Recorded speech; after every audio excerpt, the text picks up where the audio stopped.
Um, been a while since we talked. I did want to ask you how the Creole de Monde went, and I saw a very nice picture of your portrait on display. You want to talk about that for a little bit, and then we'll get into the other topics we're going to talk about? Sure, the Creoles de Mon exhibit is still going on at the West Baton Rouge Museum. I think it's going on until May. It's not just on Louisiana Creoles, but Creoles of the world, hence the name. And my wife and I have loaned about a dozen pieces to it. It's been well received, and it's a really interesting exhibit. So if you're in or around the area, I would definitely check it out. You have until May to take a look at that. It has portraits. I mean, everything. It even has records. I mean, all kinds of stuff on display. Yeah, So, and I'll put the website underneath okay. the pictures of us so people can go check it out if they see this. Um, okay, and anything else? What's been going on? And, it's the 300th anniversary, so Black History Month kind of ended, and then We're what's now going on? supposedly in the full swing of this. I wish our state museum was doing more. Not to say they're not doing a lot, but I wish I kind of imagined that for 300 years, New Orleans would have a lot more going on, and there are things going on. There's a bunch of lectures and everything else. I just kind of imagine a larger scale, but I think Louisiana is still kind of suffering under funding issues, everything else. Not to say there's not going on anything going on, and I definitely would recommend visiting New Orleans. There's plenty of permanent exhibits, and the Historic New Orleans Collection is opening a new museum focused on the French Quarter, and they're doing a lot with the tricentennial. So there is stuff going on, Okay. just not as much as I would imagine Yeah, it would have. I'm going to come down there. I'm going to come down there real soon. I've been traveling a lot, so that's been an issue for me. So it's just a matter of me getting some time available to come down and spend a few days, and hopefully I'll be able to organize it a little bit better. So it'll I can do all the things I need to do. Um, so I know we've been talking about this. We wanted to talk. I've been obsessing about the year 1830, as you probably know.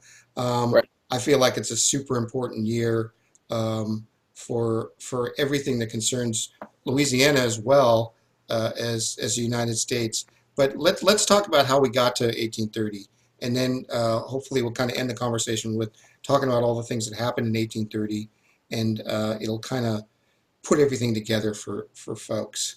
Um, and the reason that I was sort of settling on 1830 and so involved with that year is because a lot of things happened in 1830. But before that, let's talk about slavery. And we always talk about slavery in Louisiana being a little bit different, but let's talk about a different type of slavery, and that is Indian slavery. Um, we know that the American colonies had Indian slavery until 1775. Louisiana Territory had slavery until 1763 when the Spanish took over. And the Spanish changed the sort of complexion of slavery. That's sort of fun, but changed the complexion of slavery by introducing coartación and making manumission uh, readily available to slaves. But during that time, there was Indian slavery, and the British form of slavery for Indians seems to be the most problematic. Not that the French were better slave owners, but the British slave owners were, they were just more cruel about it. And over time, in the early colonies, and especially in the southeast, and this is where it comes into uh, perspective about Louisiana, is that around 17 in the 1700s, 1715, there was a Yamasee War, and the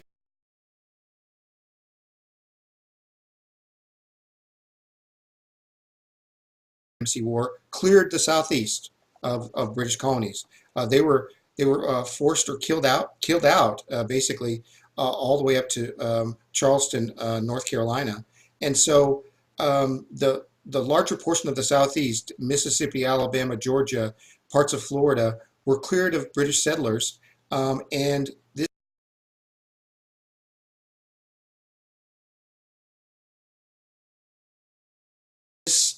made a kind of vacuum situation, and the French were able to come in um, and take over the Louisiana Territory. And so in 1715 and 1714, uh, they came to Mobile, Alabama. The French again had a long history with Native Americans. They were slave owners, no question about that.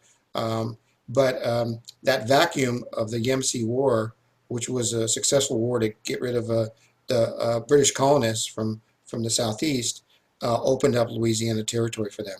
Now, your relatives came to Mobile, Alabama, and when did they come to Mobile, Alabama?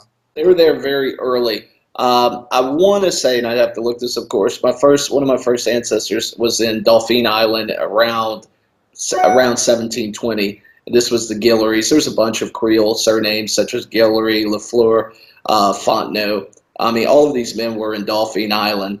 Hmm. Uh, I have to add this. When we started talking about this subject about Native Americans and kind of the how this all came to be, the moving around of the Native Americans, I began to recognize certain patterns with my own ancestors. So for those of you listening, pay attention to some of these dates because you're going to see corresponding events likely happening with some of your Creole ancestors. So, like even what's going on with the arrival of my ancestors at Dauphin Island. Yeah, and So, so one of my early ancestors came in 1724, and he was a slave owner, a black slave owner as well as Indian slaves, and his name was um, Christophe de La Sour, and he was a very good friend of Bainville, and died in the Battle of Akai, or Akia, sometimes it's known, in 1736. But 1736 preceded another Indian and slave uprising in Louisiana, and I wrote about this extensively in my book.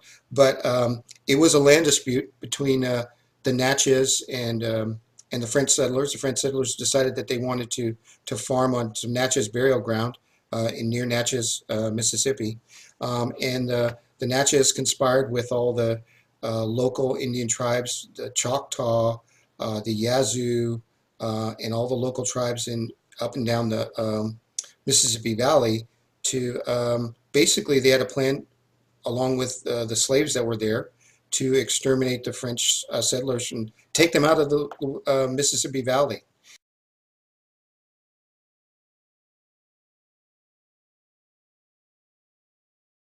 Um, Unfortunately, um, a Indian, a Natchez Indian, a Natchez princess, who had a son with a French settler, um, told about the planned uprising, and she went to a lodge where they were keeping sticks to mark the day of when they were going to have the uprising, and she took out a couple of the sticks. So um, the the Natchez uprising took place earlier than expected, and because of that. News of the News of the Natchez uprising spread up and down the Mississippi Valley and prevented the other Indians up and down the valley from really exterminating the French. The Natchez uprising, 250 French settlers got killed, men, women, and children, and so it was a pretty I would say it was a rout by the Indians and the slaves, but incomplete in the fact that it didn't rid the Mississippi Valley of the French. So the French, came this close to being annihilated in 1729, and they couldn't really call on a whole lot of resources to help them. Later on in 1736, they fought the Battle of Akai. This was Bainville trying to punish the Natchez that were um, taken in by the Chickasaw, who were also um, in line with the British. The Chickasaw supported the British, the Choctaw and the Natchez had supported the French. And really, let's talk about the Natchez and Choctaw. I mean,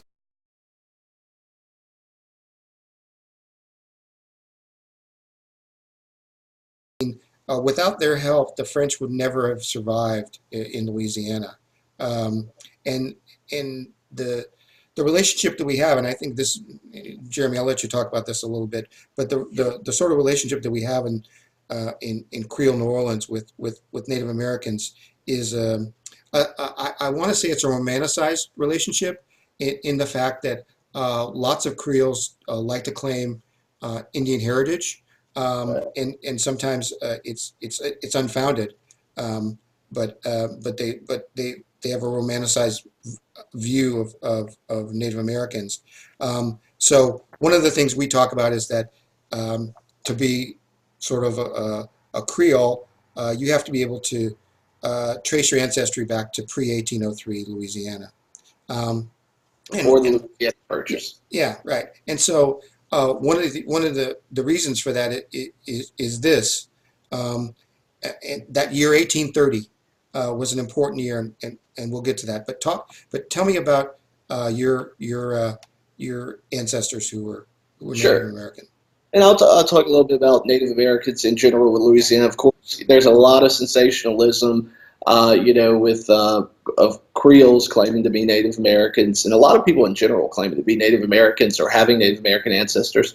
And many of much of these stories through oral tradition that can't really be verified in a lot of cases is simply not true. That's not to say some people don't, or many people, many Creoles don't have Native American ancestry. It is the influence of the Native Americans, especially the Choctaw,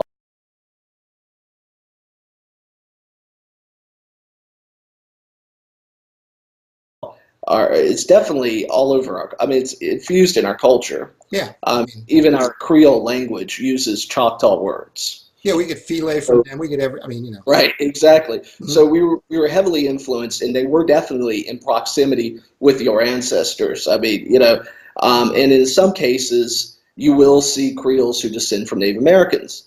A lot of times, this is early colonial period, very early. I mean, so the key is really the longer your family's been here, the higher the probability of Native American ancestry. So one of my ancestors, I'll name one example of one line of Native American ancestors, was the result of an enslaved woman in Natchitoches who did have children for a Frenchman.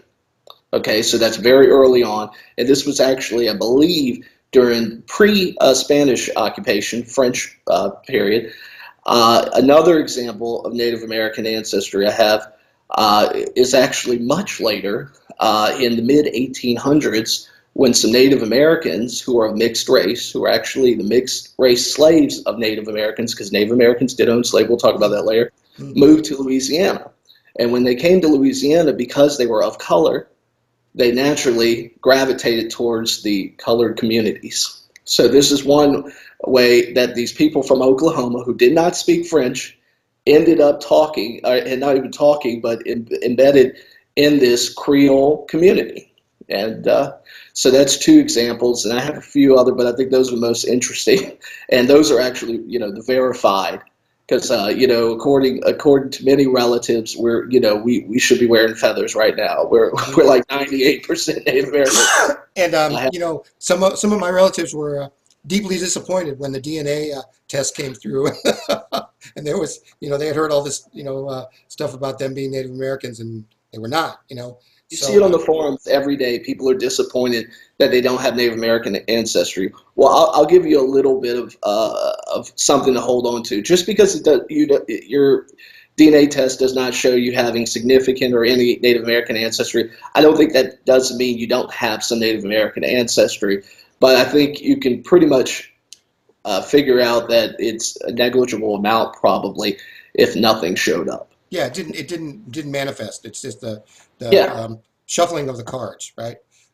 So, and uh, I have to go back to a story that I heard from a relative, and that is that when around this 1830 time, 1830, um, they Indians started to claim to be Creoles because they didn't want to be relocated out of Louisiana.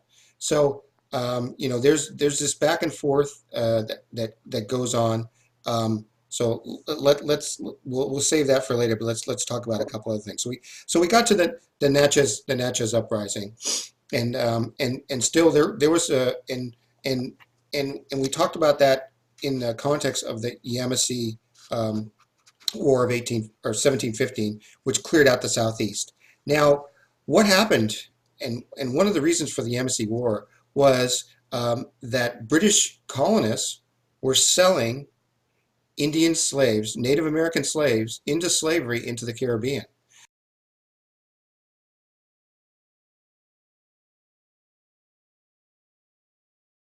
And the Natchez Uprising, the princess who had foiled the whole uprising and had told and changed the sticks in the lodge to make sure that the uprising wasn't in unison.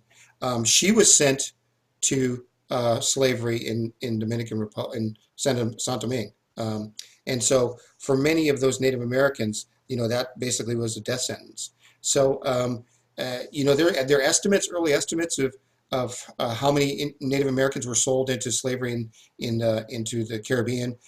Estimates range from 35,000 to 75,000. I think those are probably very conservative, considering the number of Native Americans that were around in those days. So, what we have is a situation, again, where Anglos are taking advantage and making slavery into something that is a profit center.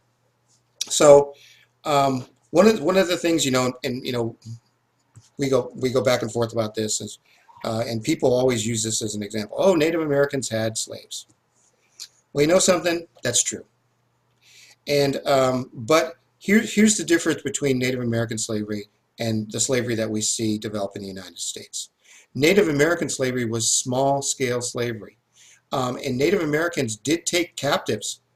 They were in conflict. Different tribes were in conflict with each other, and they would take captives, and they would take captives to trade for other captives that were being held in other tribes.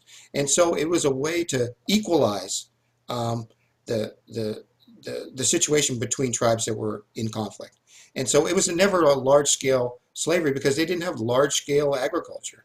They didn't have, hundreds of acres that were under cultivation. It was a different form of slavery. And so it was a small scale form of slavery and mainly used for intertribal relationship, intertribal trading of hostages. So real different situation and a real different situation from colonists who are coming in who are trying to have an agricultural way of life where they need to have static labor to harvest their fields. So Institutionalized slavery. Well, you bring that up, and that's interesting because in Natchitoches, my ancestor, according to another historian, pretty much it was only a handful of enslaved Native Americans during the period I'm talking about. And what's interesting is that the historian attributes most of these enslaved Native Americans being sourced from other Native Americans who were selling, enemies, their tribal enemies.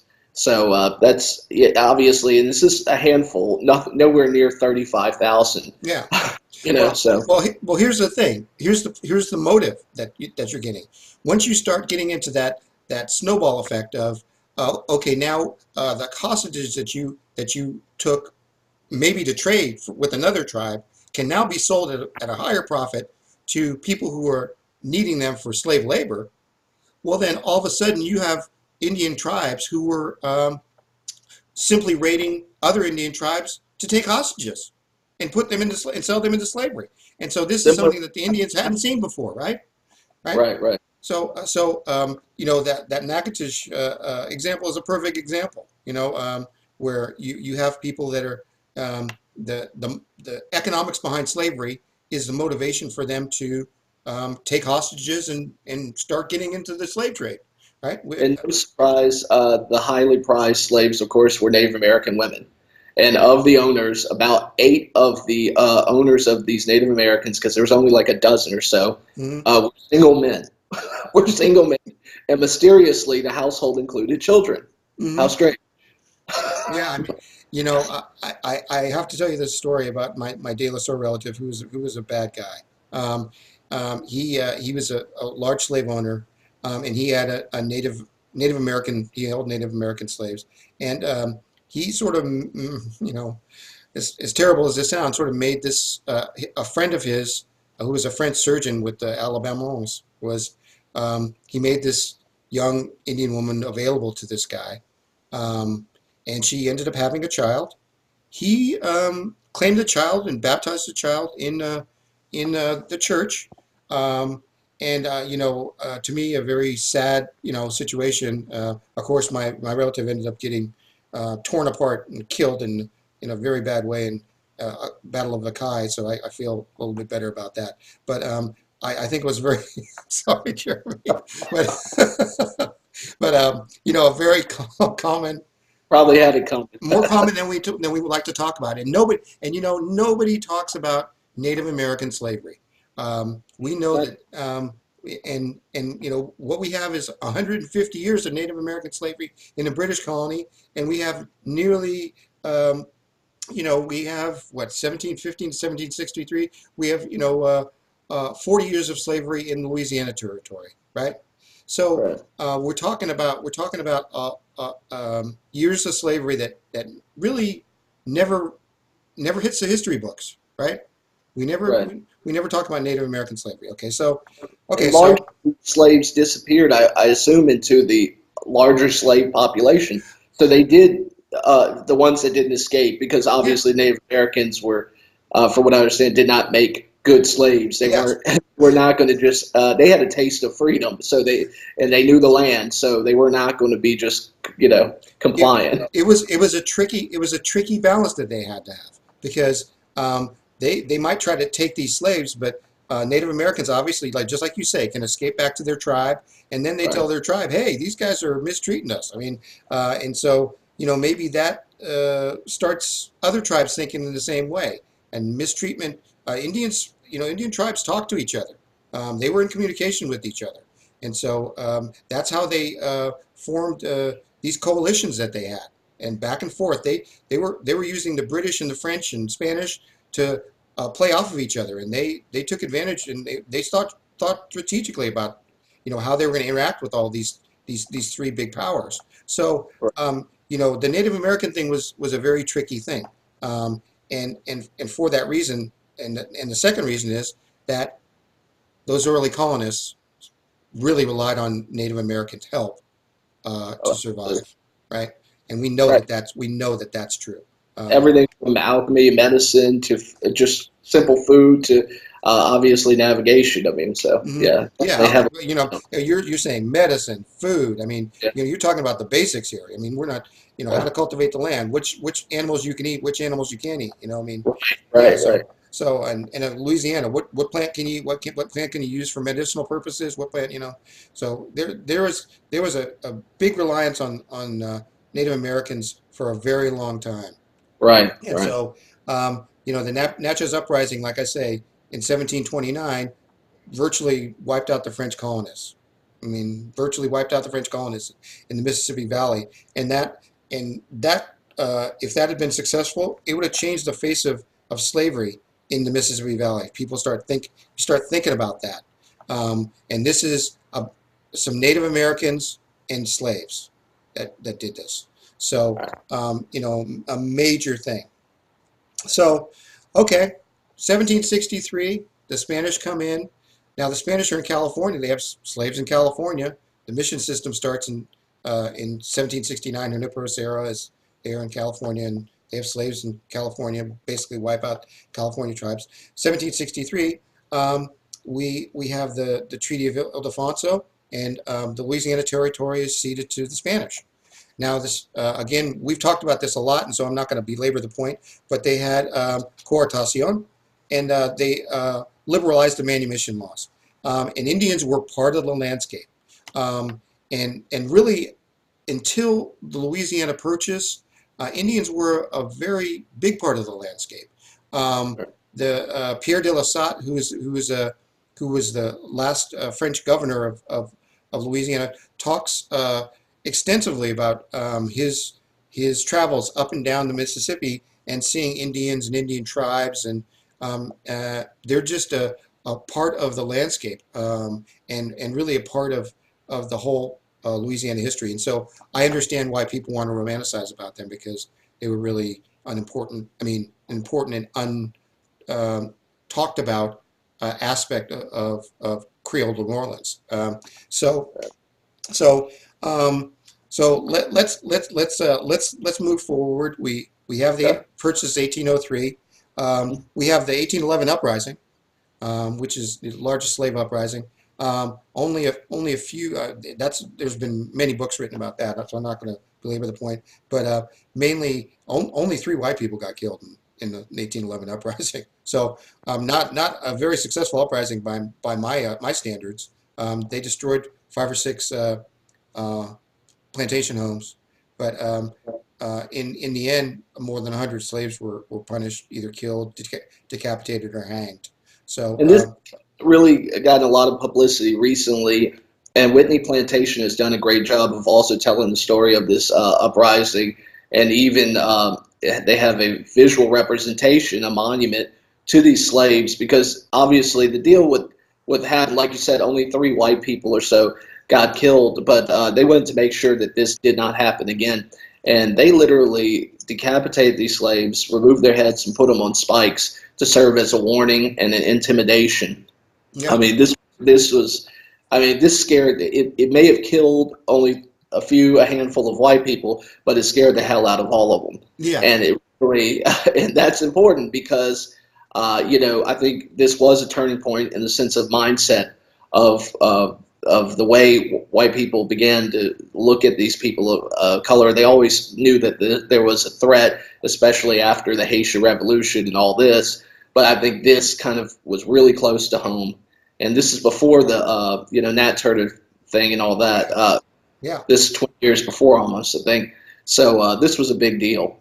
Yeah, and there was all kinds of. I mean, there's been all kinds of conspiracy theories that they were going to come and take over uh, um, take all the weapons out of the storage in New Orleans. There was any wasn't really any proof of that. And literally the path that they had was they had to get to New Orleans. They had to cross over a plantation that was owned by my white relatives.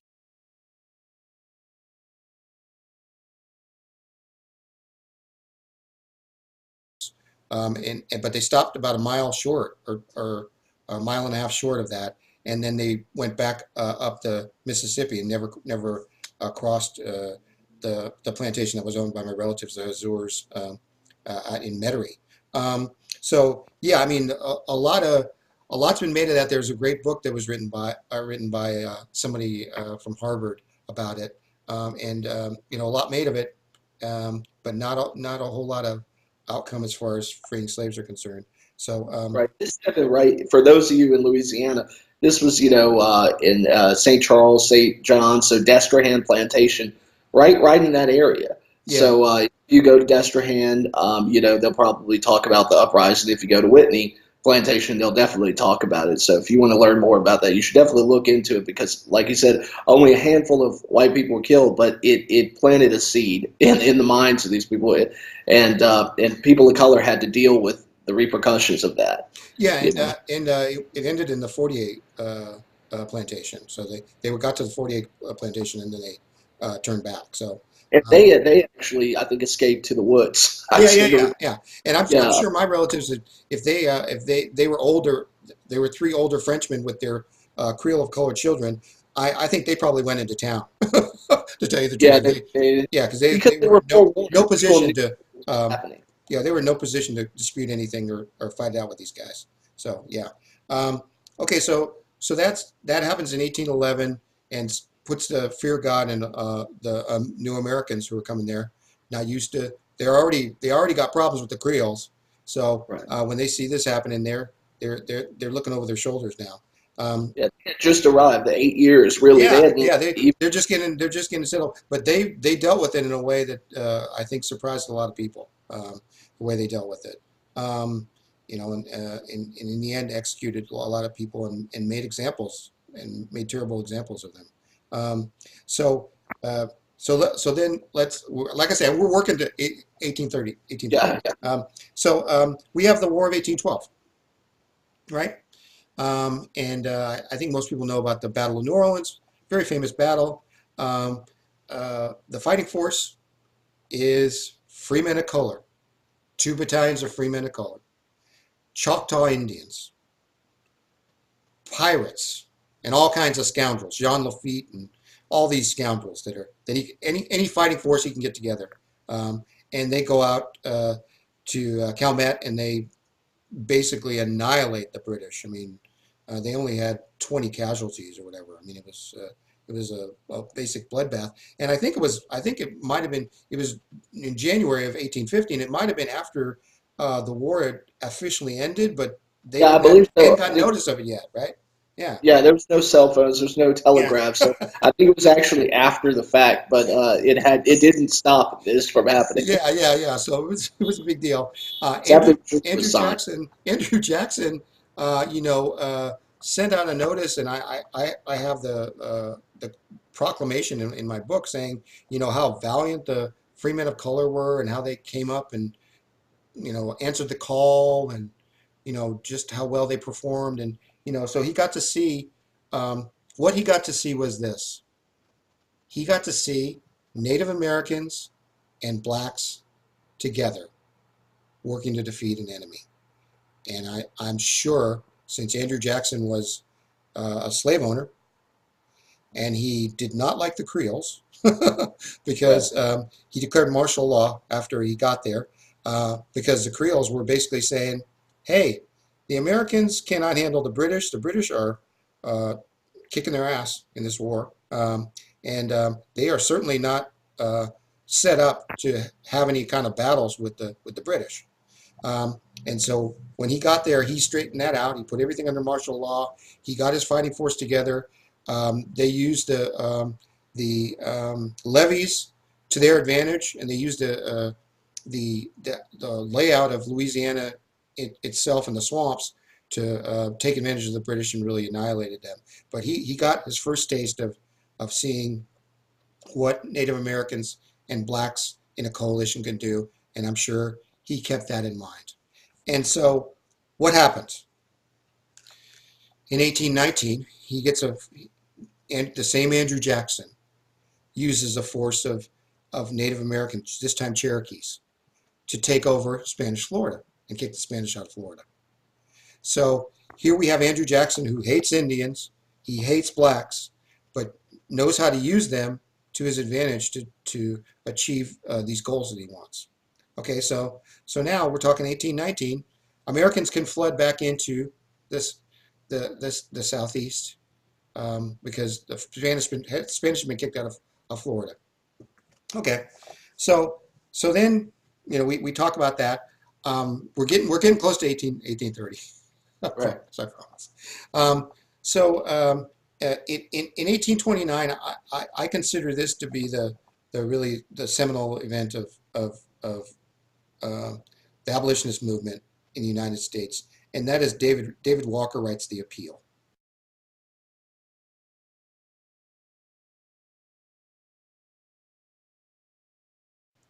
And in the Appeal, he talks about blacks rising up, slaves rising up, free people of color helping them, whites of goodwill helping them, to violently fight back against slavery.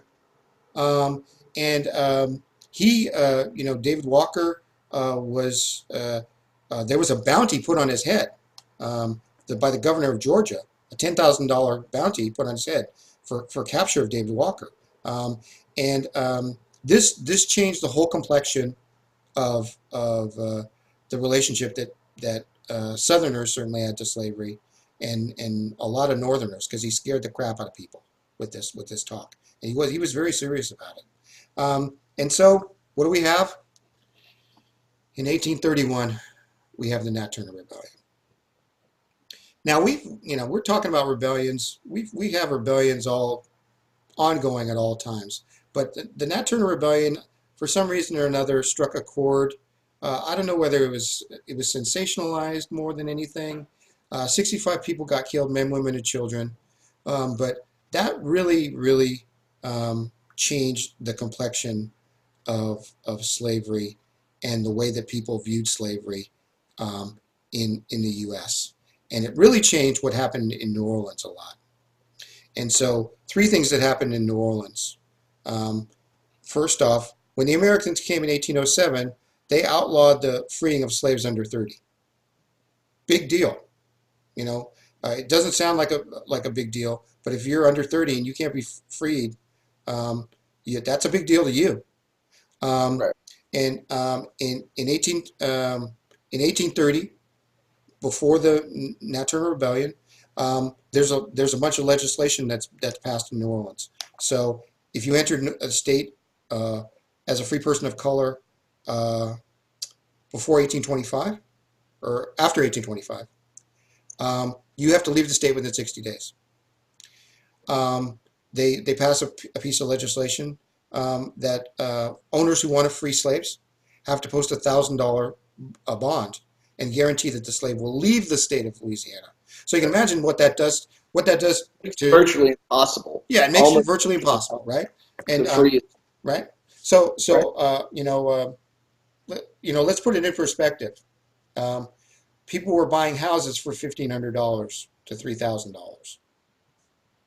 I Right. mean, So the value of the house yeah, goes.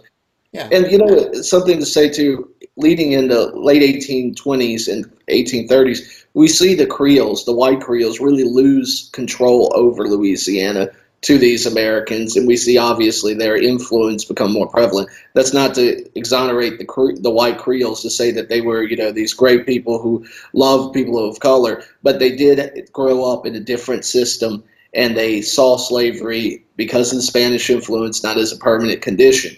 All of that was changing now, Mhm. and it was really just being just totally turned off. There was no way you could liberate a slave at this point, and if you were liberated, they wanted you in many cases to get out. I Get out mean, of the state.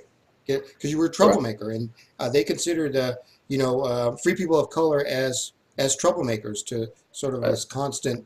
Well, they certainly served as an example of people who had ascended above slavery. I mean, so Right. And these people were the most prosperous as well in 1830. So that made them even more threatening because like we always talk about this, the golden era, if an era exists that's golden mhm. under the institution of slavery for free people of color was really in the 1830s. I mean, the largest manumission, of course, during the Spanish colonial period, but their height was the 1830s. They were the wealthiest they'd ever been. They were the most educated they'd ever been. And I think all of these things were a threat to white society, especially to Americans who were not blood, in many cases, were not blood related to these people and had not just kind of looked past them. They'd always kept an eye on them, and then now they see these people in a way that they hadn't seen before, truly threatening, but not just in number, but also intellectually. I mean, these were sharp and they were organized with these societies and everything else. This Yeah, posed a real threat. and this is when we start seeing Creole culture sort of flex its muscle. Right. They're getting all these societies, benevolent societies, social clubs, Right. symphonic clubs. I mean, they're flexing their muscle. They're not. And they were Yeah, capitalizing on the growth of the city. right. Being Yeah, exactly. so Right. And they're so that they're the engine behind it. They're building. right. They're building. They're speculating. They're buying properties. They're owning. Large portions of the French Quarter, and they're speaking French. And Americans are finding it hard to kind of enter into that. So 1830 in Louisiana, they try to outlaw French language. People riot in the street. Of course, the people from um, Louisiana riot in the streets, and they end that with a riot. But 1830 is is a super important date. And so I talk about David Walker, and then we have I believe it's the Emancipator, which is William Lloyd Garrison's abolitionist newspaper, and I want to say it's Emancipator, but I might be the Liberator. I'll have to check. But this newspaper's is basically his first year that he writes a newspaper. He literally is um, going through David Walker's appeal and using David Walker's appeal as a way to proselytize about the abolitionist movement.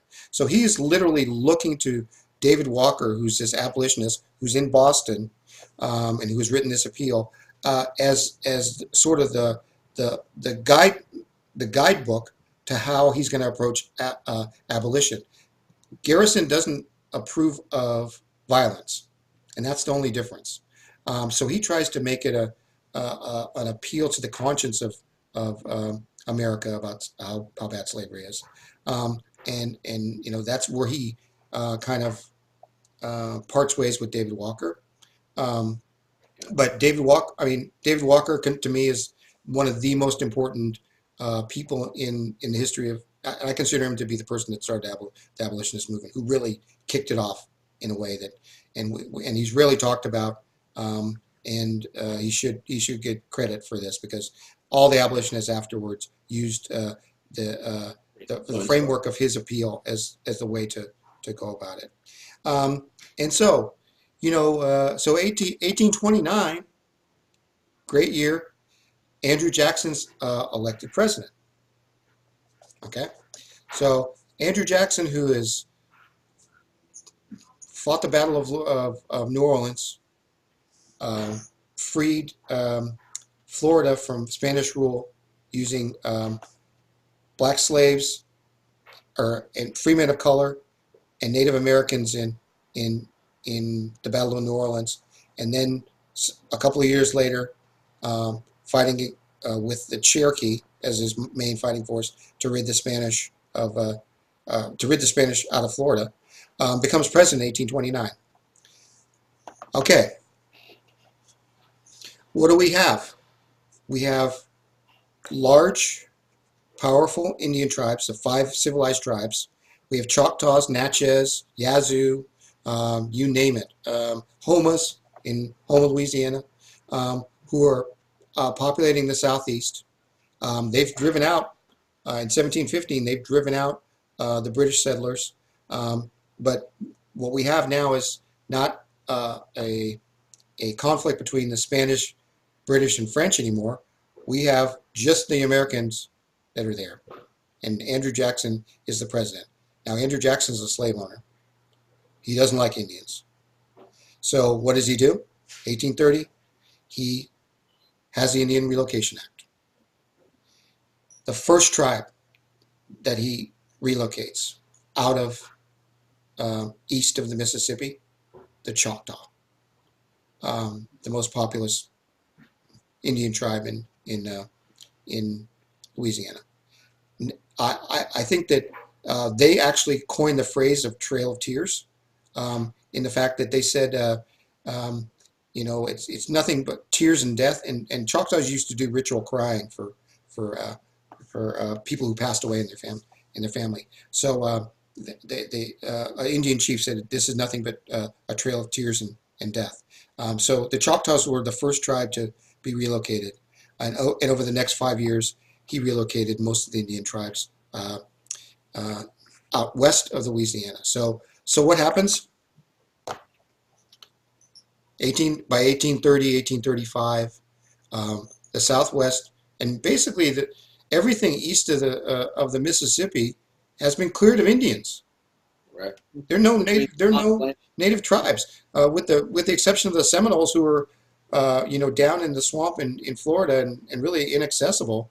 Most of the Native Americans have been kicked off the land. So what happens? 1807, we have the cotton gin. So Eli Whitney has gotten his cotton gin, and so in 1830 and in the 1830s, we have hundreds of millions of acres of Indian land open to cotton production. And so we have a situation where Native Americans no longer are good slaves, but African slaves are here. And we have the beginning of the real change in the way that slavery is operated in the United States. So We have Mississippi outlawing freeing of slaves in 1842. Uh, Louisiana outlawed the freeing of slaves in 1857. Other um, southern states following that, and then what they do when they do that is kick out any free people of color because they don't want them agitating the slaves that they've got, and so they become literally slave states. You can only be if you are there, you are a slave, and the few people that are free people of color that are grandfathered in, they're looked upon with suspicion. After 1830 in New Orleans, you have to carry papers. Um, Right. eh, Walking papers, identify. And of course, they limited the ability to congregate together and everything else. I mean, they pretty much announced that free people of color really are not welcomed anymore. You exist as a technicality. We got all this land, and now all we need is more new Americans to expand. And we have this industry. Thank you for your contributions. It was great that y'all cleared out those swamps and you learned language and you learned everything. Your services will no longer be required. I mean, it's true. It's really what happened. And you mentioned this to me because, like I said earlier, if you just look at what happened to the Indians and you kind of read between the lines, you begin to see your ancestors working around what was happening. And a lot of this Indian history is really just overlooked. I mean, I had no idea. I mean, you were introduced to certain ideas in history class and in school, but not to this depth of what was going on. The organized effort to get these people out of there and to push out everybody to make more room for, I guess, agricultural growth by displacing these people. Well, it was the King Cotton, and we talk about cotton production, and so the perfect. I mean, slavery and cotton go together, and so and then we have to make one more connection, and here's the other connection that I hope people make. Cotton and the Industrial Revolution go together. Cotton drove the Industrial Revolution. So if slavery and cotton go together, slavery drove the Industrial Revolution. It made modern society as we know it today. And if people want to dispute that, I hope people look at this and say, "Oh, I dispute that." But maybe I can convince you right here. And here's what I'll say. In 1830, by 1830, hundreds of millions of acres had been cleared for agriculture in Louisiana, Mississippi, Alabama, Georgia, Florida. Mississippi is the number one cotton producing um, uh, state in the Union. Uh, Texas is taken in 1845, right? Texas becomes uh, a, a a large cotton producer, Eastern Texas. So what? Okay, so here's the perfect example. In 1800, before the cotton gin, the U.S. cotton production was 156,000 bales of cotton. 400 those 400-pound bags that you see, a bale, 400 to 500 pounds. In 1820, 400,000 bales of cotton. In 1840, 1.5 million bales of cotton. Right? 1860, 4 million bales of cotton. That's over 2 billion pounds of cotton. Right?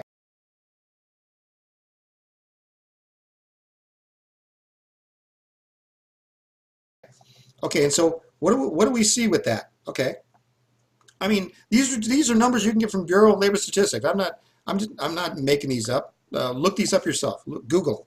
In 1790, we have 700,000 slaves. In 1820, we have 1.5 million. Now, let's talk about this. Importation of slaves was forbidden after 1808. So if you go at 1790, uh, the slavery population doesn't double every 30 years. I'm sorry. I'm just, you know, we had illegal slavery importation here. We obviously know that. I'm not, I shouldn't Right. even Yeah, joke we've about that, right? discussed that before. Yep. Right. 1840, 2.4 million slaves. In 1860, we know we have 3.9 million slaves. And we have, another five to 600,000 free people of color scattered throughout the United States. So um, what we have is cotton production, slavery increasing, and those are absolutely in perfect correlation with Right. the Industrial Revolution. And so this is why I think 1830 is such an important day, because all those things are coming into uh, they're aligning at that date. And we have the Indians kicked off. We have the cotton gin available to help with cotton production. We have this land open up to cotton production, which is basically free land. I mean, they're paying nothing for it. I mean, people are coming in and making huge plantations on Indian land that's been opened up to them. And Right. we have, Even Homa's house, you mentioned the Homa Indians. Homa's house in Ascension Parish was it was named so because some of the Homa's Indians were actually there too. So you see, of course, they claim that the Indians sold the land to them, which is interesting. But but, uh, well, but you know, the other thing, I'm going to say this too. We're laughing about this. This is not funny. But there have been about 370 different treaties that the U.S. government has made with Indian tribes. They have they have honored none, well, yeah, of course, zero, zero. I mean, 0 for 370. That's pretty stinking bad. So if we want to start going there, please don't go right. there. Well, Um, I remember taking a tour there, and I was always like, the Indians sold the land, huh? I mean, but you hear this all the time, they're not telling us the terms of the contract if it was mhm, actually a contract or mhm. at all. But Okay, so let's talk about New Orleans. What happens in New Orleans in 1830? We have the biggest. It becomes the biggest slave port and slave trading market in the country, right? And it's right there in the French Quarter. You can go and see the slave market. Of course, New Orleans is one of the most important cotton ports in the country. So that 1830 date is is that much more important to me because it changed the complexion of New Orleans. Now, 1830. Let's say one more thing about 1830. okay, 1/3 of all legislation in the United States was around people of color, Indians, and people of color and slaves. So when you think about 1/3 of all legislation in the United States, um, how worried and how important people of color were to the Americans, that there is no way you can short sell that. I mean, right. it's not possible. Well, So this was the completion of what was a long-standing plan, it seems. Because early on we talk about the Native Americans and we didn't talk too much about this, but the fur trade. We see the British trading with the natives. We see the British fighting the French for better interest in the fur trade and everything else with these Native Americans. And I guess using free people of color, the Americans using free people of color, and now that they kind of worked this and gotten the system down, they had no longer a use for these Native Americans and these free people of color, so they started curtailing their freedoms and trying to push them out of this new world.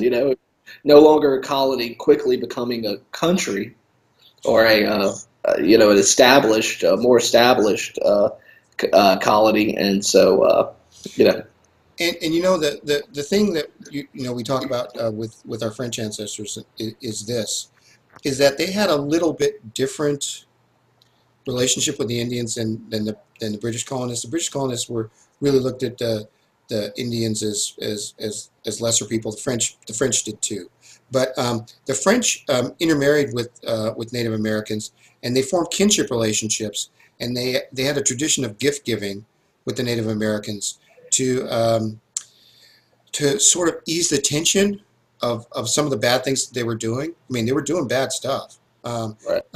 but there was less friction and you know, uh, less conflicts. There were conflicts. Don't get me wrong, but The French had a sort of a different attitude about it, um, and I think this is why we have this sort of romantic notion that the French um, were a little bit better as far as slavery and their treatment of Native Americans They were the when we better talk of the about. two evils or the evils, and yeah. I'm sorry, Jeremy. Oh no, they were the better of the two evils and of the evils. And I think, obviously, I collect art. We see the French do, I think, have kind of sensationalized even period during the period, the 1820s. We see the French have sauvage paintings and clocks. They incorporated these people, and many times they were depicted as majestic. And so I think they looked at these people as different. I won't say equals. Same thing with some of the people of African descent. I'm not sure the French or many of the French saw them as equals, but I think there was a difference in philosophy, and certainly with the Spanish, of course, as opposed to British. I hate to always just get on the Anglos and Hmm. blame them, but when we see what really happened in the United States, a lot of the very bad things that happened were influenced by these Anglos, these Americans coming into colonies that were not perfect by any means because they were under the institution of slavery, but had somehow um, started a system that was somewhat, I won't say working, but it was in place, and they just needed to displace that. In most times, it was purely financial to get Yeah, these people yeah. out of the way once they thought they could profit off of the work. Hmm. You know? And you know something, the other thing is, we talk about this, um, you know, we love to romanticize about it, you know, and certainly to me, Africa, free blacks, black slaves, and Native Americans had were in that sort of lower caste of people, so they shared a lot of things in common, and maybe this is part of the reason that we have this romanticized view about it. But we again, it's the Spanish and the French were a little bit more. I don't know what I want to say. They didn't feel like they needed to force everybody to assimilate to their They were styles. more laissez-faire Yeah, about yeah, yeah. or Uh, laissez-faire. And I think to touch on what you were saying about the people of African descent, and a lot of people want to claim Native American ancestry, and I think one of the biggest things is because later on, much later, 1950s, 1960s, these Native Americans or American Indians, as they were called at some point, were seen as these kind of, again, these majestic free people who were always able to escape, live on the land. And I think it's a lot of that in their minds. People who want to claim this, they don't want to just be slaves in their ancestry. They want to feel as if they were part of this other people. But the history of people of African descent in this country is just as rich hmm. and just as interesting as the Native Americans. It just hasn't been told to the same in the same manner, the same romantic manner, because there was a lot of atrocities, but there was a lot of rich culture, and we touched on some of Yeah, that, yeah. today. And so let's talk about that a little bit, and and we can sort of end with this. Now we talked Okay. about the social clubs and the benevolent societies and symphonic orchestras that came up, and they were all around the 1820s and 1830s. And all these uh, Preservation Hall was founded in 1819. Economy Hall, founded by 15 black men, I think in 1830, 36, 37. And so these are these societies that are forming, um, and um, are a lot of New Orleans people, after that uprising of 1811, and there was a smaller uprising in 1829 in New Orleans as well. And seeing the reaction to the Americans, they got out of town. My relatives went to Mexico, um, and stayed permanently in Mexico. I had a relative leave after the 1811 uprising, and she stayed in Paris, France, for 45 years and came back after the Civil War.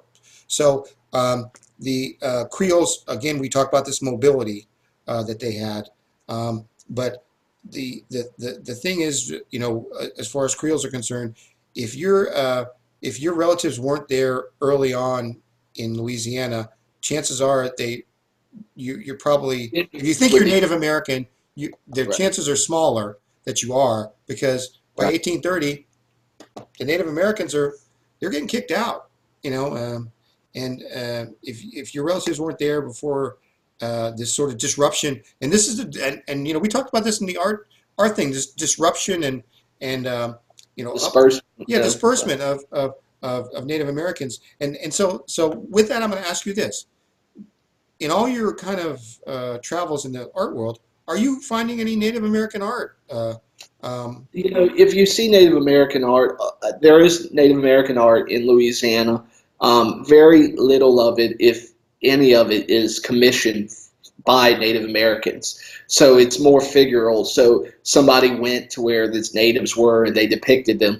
There's even depictions sometimes in the 1850s of a few random stragglers at a French market selling seasoning or selling something like that. But in most cases, I would go on to say, in virtually all cases, of the pieces I've seen, it was done figural, and someone just painted, because they were painting a scene, as opposed to, someone paid the artist to portray them, mhm. and that's important because we talked about that.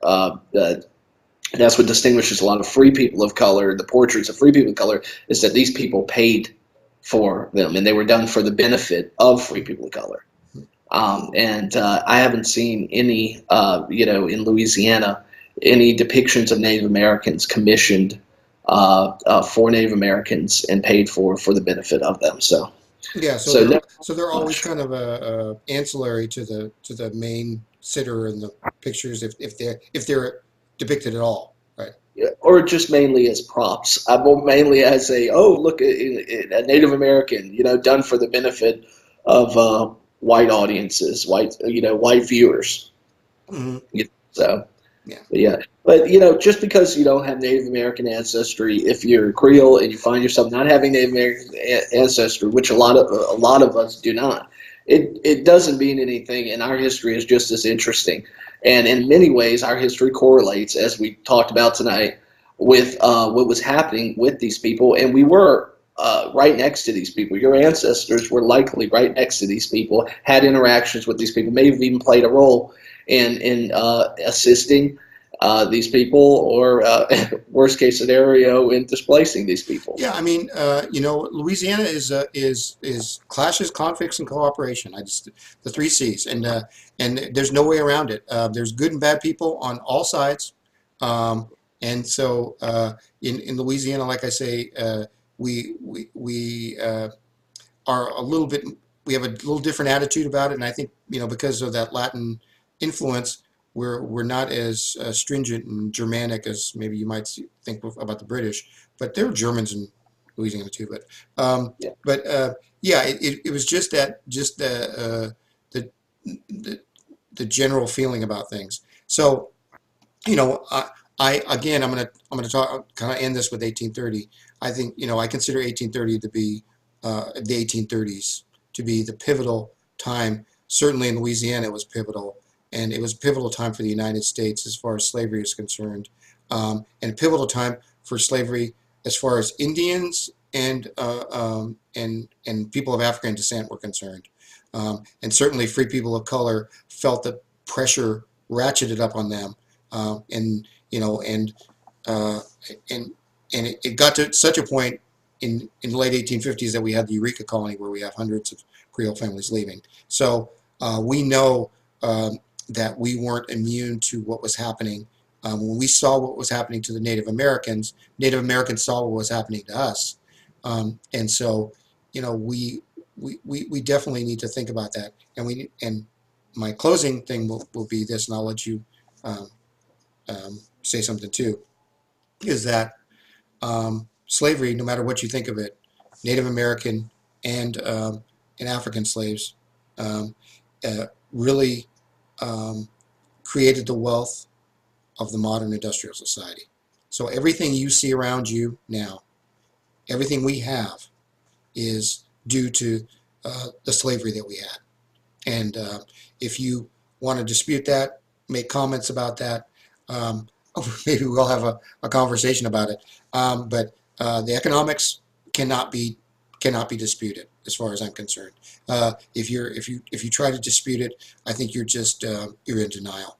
Um, and now, people don't want to talk about it because the numbers are so gigantic, that nobody really can wrap their mind around it. When you're talking, the United States having $88 trillion worth of wealth, and slavery accounting for minimum one quarter of that wealth.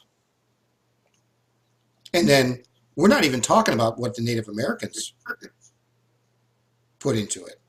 I mean, they own every square inch of land and mineral resources that we have in the United States, right? So Right. what is that? If you want to start talking about that, what does that leave for the people who weren't Native Americans and or slaves for the production? Um, so something to ponder in your free Right. time. Right. I agree.